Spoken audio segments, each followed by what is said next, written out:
The Aintree Festival is a few days that you've done very well in over the years, but you also rode in the Grand National itself. What are your memories of it as a rider and then going into it as a trainer? Gosh, I was very laid back going into it as a rider. I was riding complete outsider, and one of the two or three memories I do have. I remember walking around at the start, and Hugh Davis, who was a fairly sort of pale-faced guy at the best of times, being absolutely ash and white. And I remember him saying as we were walking around at the start, out of the corner of his mouth, "Any regrets now?" I remember jumping the first fence and thinking, flipping heck, it's a long way down. And you automatically slip your reins. And unfortunately, I didn't get beyond Beecher's Brook, where I had a fall and got carted off unconscious. And Aintree itself, it comes at sort of the latter part of the season, and we discussed earlier how your horses do seem to do better or do well, win in softer, more testing conditions.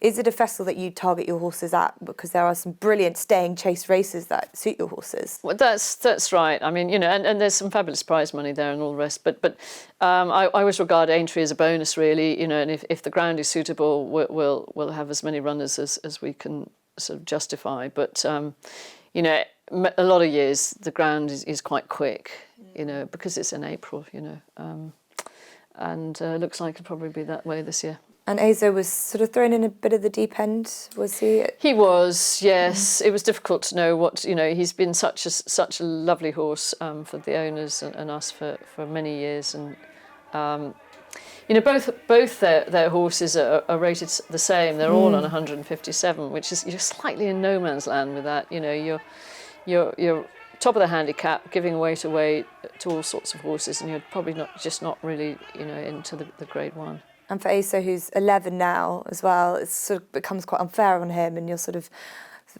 squabbling or asking the handicapper, sort of give him that opportunity, especially going into next season. Well, what do you do? What would be nice, is to think that we could qualify him for the veterans, but that's, 152 is tops of that, so. And you won't get a drop by begging the handicapper. You've got to run him. Not these days. And a horse on the rise, a younger horse, Ibleo, who's only 8. He's been just a revelation this season. He's barely come out of the placings. Is that right? He's been great, yes. And Ibleo. I think we're going to run him, all being well, in the Topham, and it'd be really interesting to see how he gets on. We've kept him to 2 miles, even though he's often finds that he's outpaced early on, but he usually manages to come through later. But I think 2 miles round Aintree would be too much of a speed test, I'm really looking forward to seeing him in the Topham. And he's obviously risen steadily up. I think it's risen 25 pounds this season. Is that what it is? Yeah, it seems to be that you haven't really reached your ceiling with him yet. There's still Oh, I hope not. We'll see. We'll see. I mean, as I've said, sooner or later, I've felt that we will step him up in trip, but. Funny enough, he's actually found more pace this season, than he did as a younger horse. So who knows? Ibleo is a horse that's given you some really good days this season. I think the ride at Sandown, the hold-up ride that you gave him at Sandown, was probably one of your rides of the season. He's entered in the Topham. What do you feel about that test for him over a longer distance? Yeah, I think the longer distance will suit him. It'd be interesting to see how he takes to the jumps. He's got quite a low jumping style, like a lot of French horses, and he just flicks through the top. But I'm hoping he lifts his knees a bit higher sometimes. But it is the right distance. It's the right race for him, and he's been very exciting. And I mean, he hasn't put a bad run in once this year, so it'll be interesting.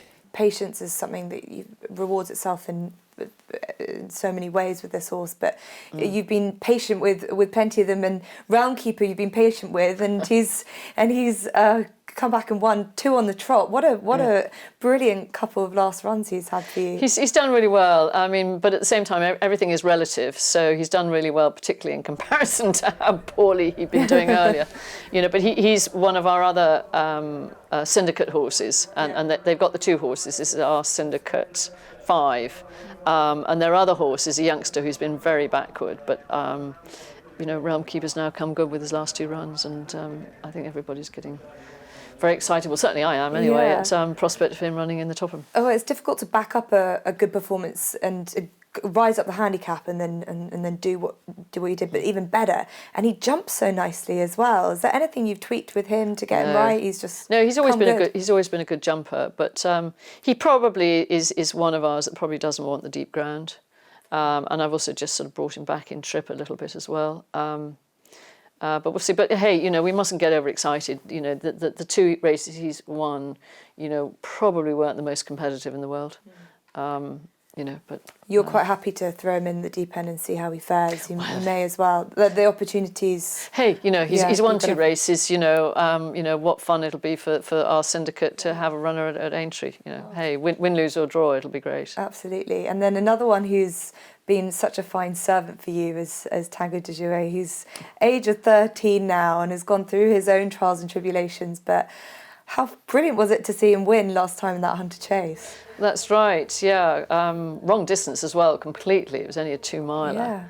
Yeah. He was off for, I think, 4 years, and I think the year before that he'd only had the 1 run.